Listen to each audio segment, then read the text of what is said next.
Wa an Salamah bin Al-Aqwa radhiyallahu anhu, dan diriwayatkan dari Salamah bin Al-Aqwa radhiyallahu anhu. Salamah bin Al-Aqwa ini ada suatu riwayat di dalam kitab Adabul Mufrad karya Imam Bukhari. Jadi Salamah bin Al-Aqwa ini sahabat Rasul yang pernah ikut berjuang bersama Rasul, ya, ikut perang Badar. Kemudian juga beliau pernah berbai'ah, ya, pernah berbai'ah langsung, kalau nggak salah dalam Bai'atur Ridwan. Jadi sepeninggal Rasul sallallahu alaihi wasallam, ini cerita yang di dalam kitab Adabul Mufrad Imam Bukhari. Ada dua tabi'in yang mereka singgah di suatu kota. Kemudian diberitakan kepada tabi'in tersebut, kalau nggak salah di sini ada sahabat Rasul yang bernama Salamah bin Al-Aqwa. Ayo kita sambangi beliau tuh. Orang dulu nyari ilmu tuh datang langsung, karena tahu di situ ada sahabat, mereka ingin mendapatkan riwayat langsung dari sahabat tersebut. Beda dengan zaman sekarang, ulama ada dekat tapi tidak dipandang mata, seolah-olah tidak ada keberadaan mereka di sekitar kita. Itu umat zaman sekarang jauh drastis dibandingkan dengan zaman dulu. Dulu kalau mendengar ada ulama yang punya sanad ilmu, dalam hal ini kan sahabat berarti punya riwayat di satu tempat, ketika mereka singgah di situ mendengar ada orang yang mendapatkan, orang yang menjadi sahabat Rasul, dia periwayat hadis kehidupan Rasul sallallahu alaihi wasallam gitu, didatangi. Sekarang mah hidup bertetangga dengan ulama, dekat dengan ulama, tapi seolah tidak ada. Nah, ini pernah dikatakan oleh Rasulullah, salah satu yang aku bingung, sungguh membuatku bingung, di antaranya salah satunya ada 6 waktu di dalam hadisnya dalam kitab Nasuhul Ibad. Salah satunya ulama di tengah-tengah umat atau masyarakat yang tidak peduli dengan mereka nanti di akhir zaman. Kemudian juga masjid di tengah-tengah kaum muslimin yang tidak mau memakmurkannya. Kemudian wanita solehah yang berada pada kekuasaan laki-laki yang tolih, yang buruk perilakunya. Istrinya solehah, suaminya tolih, jelek perangainya, akhlaknya buruk. Dan juga laki-laki yang soleh yang bersanding hidup bersama wanita yang tolih, wanitanya buruk perangainya, buruk perilakunya. Suaminya soleh, wanitanya buruk akhlaknya. Itu membuat Rasulullah Sallallahu Alaihi Wasallam bingung, aneh katanya, ta'ajab. Aku menjadi aneh. Salah satunya lagi, mushaf di rumah orang yang tidak mau membacanya. Ini di akhir zaman sudah banyak seperti itu. Beli mushaf tapi nggak mau mempelajarinya, nggak mau membacanya, dipajang doang. Itu sudah diprediksi oleh Rasulullah di akhir zaman seperti itu. Nah, termasuk tadi ulama di tengah-tengah manusia yang tidak peduli dengan mereka, tidak peduli mengambil ilmu dari mereka, tidak peduli dengan kehidupan mereka, tidak peduli dengan penghidupan mereka juga, tidak peduli dengan kesehatannya, tidak peduli. Itu aneh. Nah, Salamah bin Al-Aqwa ini dikabarkan kepada dua tabi'in tadi, beliau ada di kota ini. Maka kata dua tabi'in, yuk kita datangi sahabat Salamah bin Al-Aqwa. Datanglah, mengetuk pintu, salam, assalamualaikum. Kemudian sahabat Salamah membuka pintu. Dari mana tuan-tuan? Kami dari Madinah contoh, atau dari suatu daerah. Oh, ini rumahnya sahabat Salamah. Betul, silahkan masuk, selamat datang gitu. ketika menjulurkan tanganmu menjabat, dua tabi'in ini bertanya, menegaskan, apakah dengan tangan inilah Anda berbai'ah kepada Rasulullah sallallahu alaihi wasallam? Maka sahabat Salamah menjawab, ya, tanganku ini berbai'ah dengan Rasul sallallahu alaihi wasallam, tanganku ini yang menjabat Rasul sallallahu alaihi wasallam. Maka kemudian barulah kedua tabi'in ini meraih, fa akhadna biyadihi, maka kami raih tangannya, faqabilna yadahu, dan kami ciumi tangannya itu. Nah, riwayat ini menunjukkan bahwa mencium tangan bukan hanya sahabat kepada Rasul, tapi juga tabi'in kepada sahabat ada. Mencium tangan orang soleh, mencium tangan orang alim, itu ada riwayatnya. Jadi bukan berarti bid'ah, apa-apa bid'ah, apa-apa bid'ah, salah. Dari sini juga ada pelajaran bahwa dulu para tabi'in mereka tidak sembarangan menerima ilmu. Mereka tidak sembarangan menerima ilmu. Mereka harus memastikan bahwasannya orang tersebut memang punya silsilah ilmu. Jadi tidak sembarangan, termasuk perawi-perawi hadis seperti Imam Bukhari, tidak asal menerima riwayat, pengakuan dari orang ini itu tidak. Benar tidak orangnya, mendapatkan riwayat tersebut dari orang yang jujur, yang terpercaya. Kalau sekiranya orangnya tidak dikenal kredibilitasnya, mereka tidak mau. Ini mah beda. Ya, zaman sekarang mah ngaku ahlu sunnah wal jamaah, tapi yang dipanggilnya ngaji ke perumahan orang Wahabi atau semi Wahabi. Wahabi semi gitulah ya. Enggak otentik gitu Wahabinya gitu. Semi Wahabi. Tapi ngakunya yang ngundangnya ngaku ahlu sunnah wal jamaah. Ya. Atau bahkan mungkin ada yang ngaku NU, tapi yang dipanggilnya ustadz-ustadz yang bukan benar-benar ngelotok lulusan pesantren, bukan ustadz yang punya nasab ilmu, tapi ustadz karena nasib gitu loh. Jadi ada ustadz karena nasab ilmu, ada ustadz karena nasib gitu, diustadkan karena punya yayasan. Banyak yang begitu sekarang, bikin yayasan kemudian diustadkan, padahal mah bukan. Ya bikin yayasan mah tuh gampang, asal bisa aja bikin proposal, bisa ngelola itu mah. Tapi ilmunya benar tidak ada, tidak ilmunya, alim apa tidak, kompeten apa tidak. Jangan sampai ini masyarakat kebanyakan senang nah hurui asal penting, wah ini nih banyolannya seru katanya, diustadkan, sampai-sampai pelawak ngelabak dianggap ustad.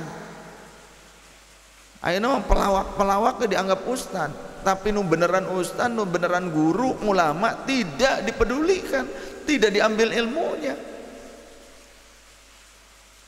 Tukang lawak ayo nama jadi ustad. Iya kan? Punten mohon maaf, ngadain acara maulid, penceramah, al-ustad anu, padahal tidak diketahui kompetensi ilmunya. Bahkan sekarang ada artis-artis sinetron jadi ustad karena sepi job, karena corona mendadak jadi ustad. Bicara serampangan, ini sudah diprediksi oleh Rasulullah akhir zaman. Kata Rasulullah, innallaha la yantazi'ul ilma intiza'an yantazi'uhu minal ibad. Sesungguhnya Allah tidak mencabut ilmu dari manusia begitu saja. Walakinnallaha yantazi'ul ilma biqabdil ulama. Akan tetapi Allah akan mencabut ilmu dari manusia dengan cara mewafatkan para ulamanya. Hatta idza lam yabqa alimun, atau hatta idza lam yubqi alimun, sehingga ketika Allah tidak menyisakan lagi orang-orang alim, ketika orang alim itu langka, ittakhadhan nasu ru'usan juhalan, manusia pada saat itu akan memilih ataupun menjadikan pemimpinnya, muftinya, ustadznya, rujukannya dari kalangan orang-orang bodoh. Ulama pesantren masih banyak, tapi banyak anak muda saat ini gandrung kepada mu'allaf yang tidak bisa baca Quran acan, hanya pinter orasi doang. Aneh, ulama yang benar faham, bukan cuma bisa baca Qurannya, faham dalaman-dalamannya, uslubus syariah faham, tidak dipedulikan. Sekarang banyak yang seperti itu, anak-anak muda terutama. Anak-anak tua juga banyak yang ikutan. Orang yang ngelotok ilmunya benar, bisa baca kitabnya, faham, nggak diambil ilmunya, nggak diperhatikan.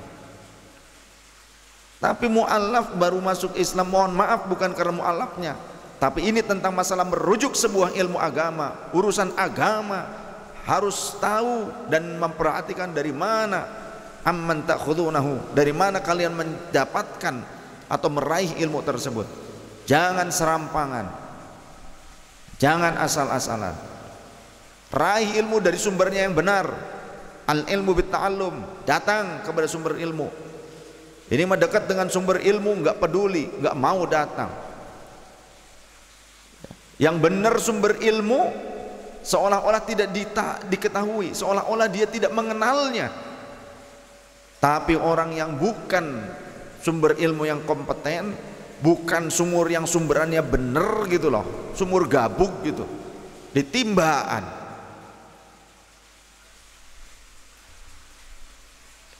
Umat ini sekarang udah kayak begitu. Nah, kalau ulamanya sudah yang benar, ulama yang benar tinggal sedikit, langka atau tidak tersisa, ittakhadhan nasu ru'usan juhala.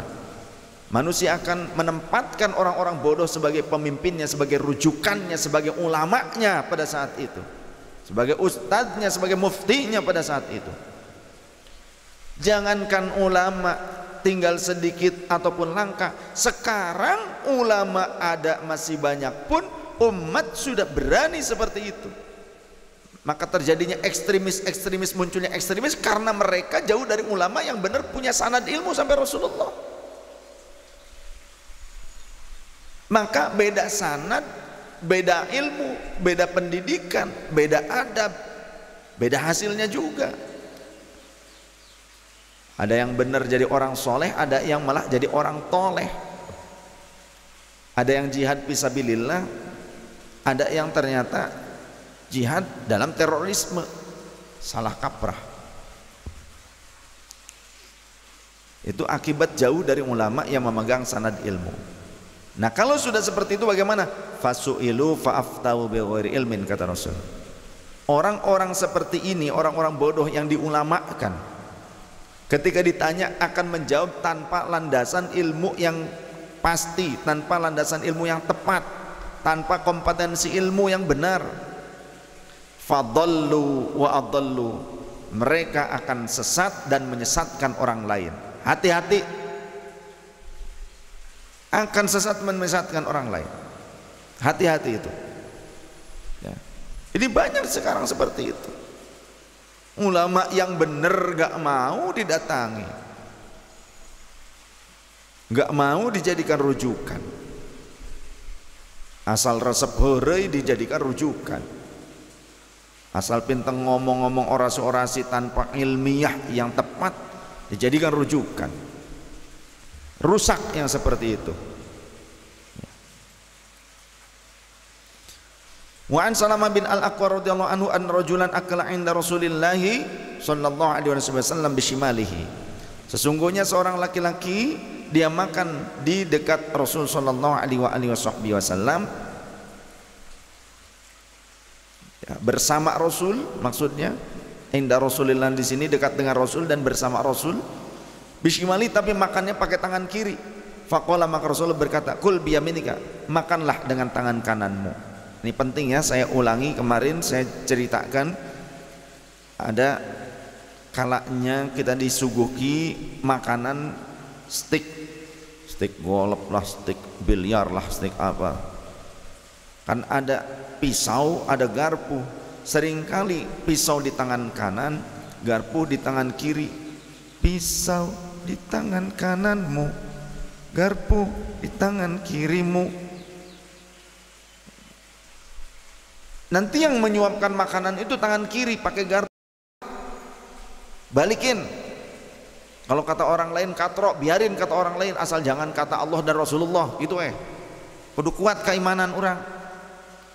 Atau kalau mau supaya kagok kalau pakai tangan kiri mah pisaunya, ya sudah pakai tangan kanan dulu tapi dipotongin kecil-kecil dulu tuh dagingnya. Itu pun kalau daging. Ya, kalau steak golep mah hese. Potong-potong dulu, setelah itu baru nyuapinnya pakai tangan kanan, garpunya dipindah posisinya. Kok makannya gitu? Emang kunaon? Ini ala Islam. Sing bangga atuh ngamalkeun amaliyah Islami teh.